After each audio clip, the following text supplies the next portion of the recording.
Hey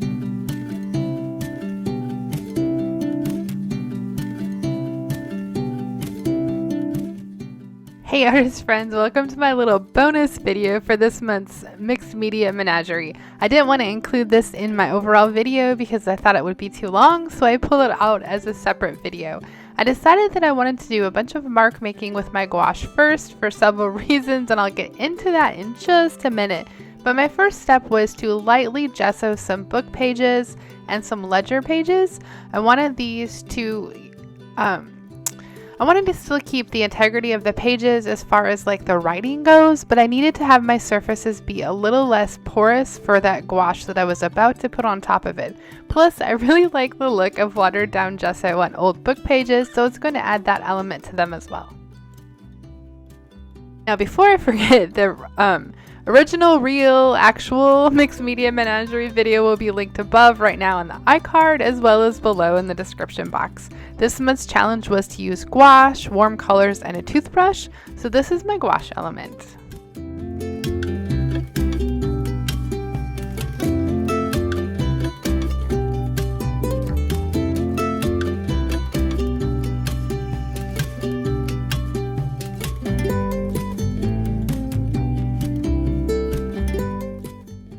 So I'm just finishing up adding that light watered down gesso coat to all these book pages and the ledger pages, and then I'm going to let them dry completely before I begin to add the gouache to them.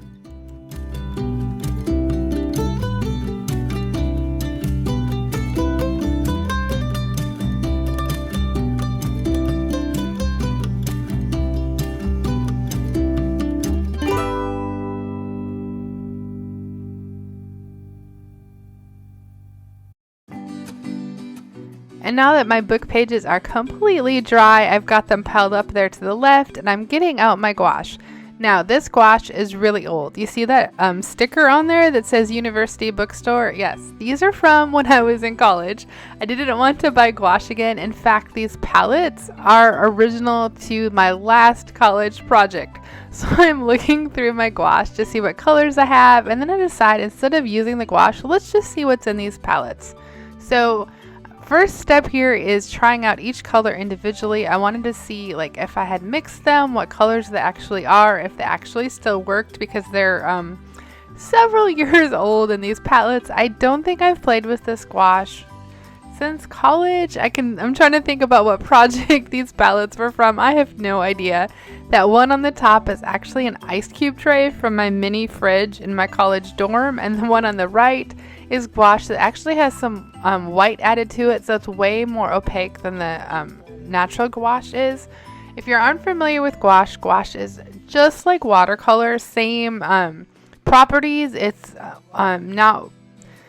not permanent. It needs to be sprayed, but it's more opaque. So it actually has a white element to it that makes it much more opaque than watercolor. It's not as easily to see through. However, this gouache on the left is really thinned out, so it's not showing that opaque element. Plus, I'm adding a lot of water to it as well.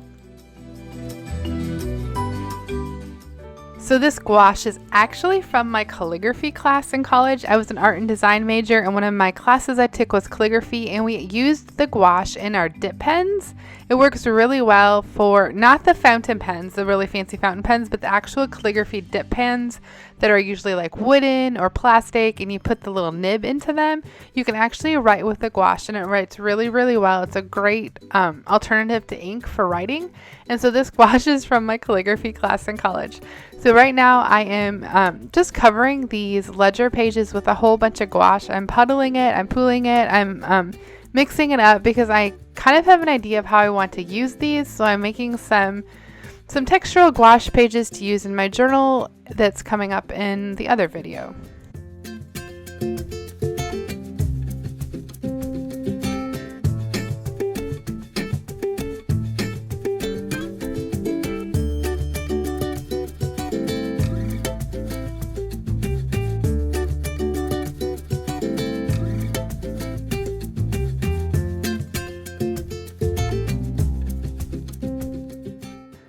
And now I'm just going to do a whole bunch of mark making. I'm actually using the palette to the left, but also using that ceramic palette and making my own colors here. I'm using the orange and adding red to it, using the red, adding blue to it. I'm just creating as best as I can, a really warm color palette.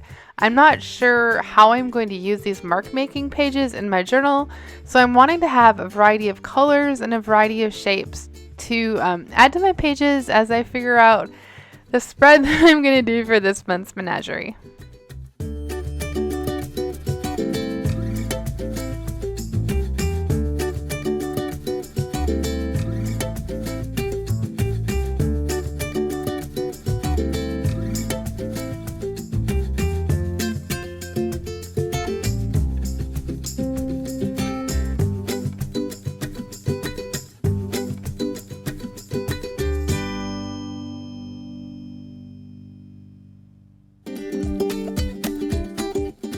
I have no idea why, but after making a bunch of marks, I decided to do another page full of color. No idea. I do not remember what was going on in my head since this is several weeks later. I get into that in my other video, but I have had no voice for like almost 3 weeks and unable to do these voiceovers. So I am not remembering why I decided to do another page full of color there. Now back to more mark making. It's kind of fun to watch and see how I mix colors here. I'm trying to make a really warm red, kind of brown color. I also try to make like a deep teal and a really deep kind of warm purple color. Just playing with the colors I have on hand and having fun with it.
I was thinking that maybe I'd want like a warmer, deeper teal or green color as an accent color, so I'm making a page of those colors just in case here.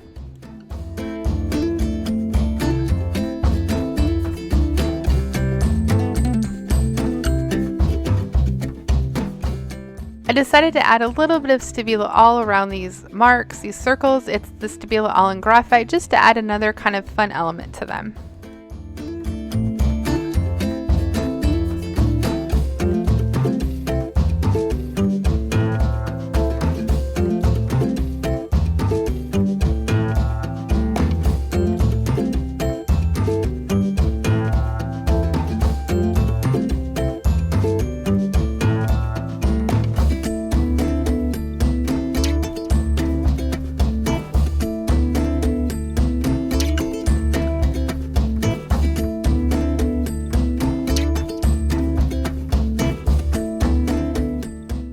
So this is a little bit later. You can see on the top left that I kind of played in my journal a little bit and decided to make a few more mark pages based on kind of where my brain was going at the time.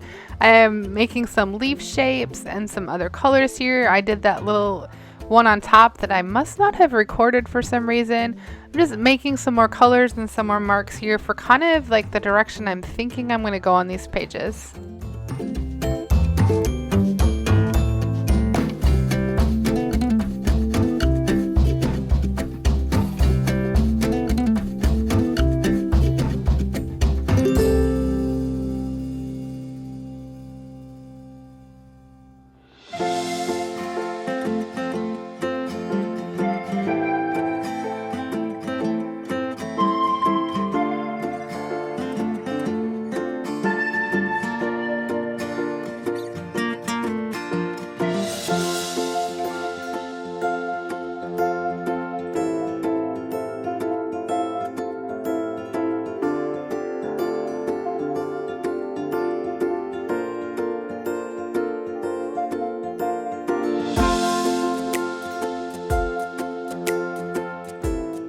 I'm really loving this warm earth tone color palette that I've been able to achieve from my very limited gouache color palette. So let that be a little tip or a reminder: if you don't have the exact colors that you need to create the palette or the color wheel that you need for a project, or kind of what you're thinking, grab your colors, mix them up, and try to create it on your own.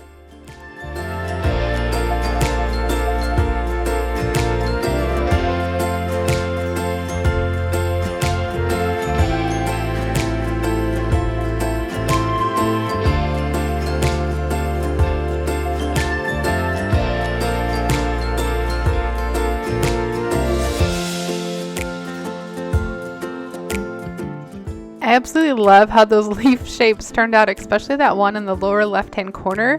And then this is the last page of my marbled looking pages that I did in the beginning.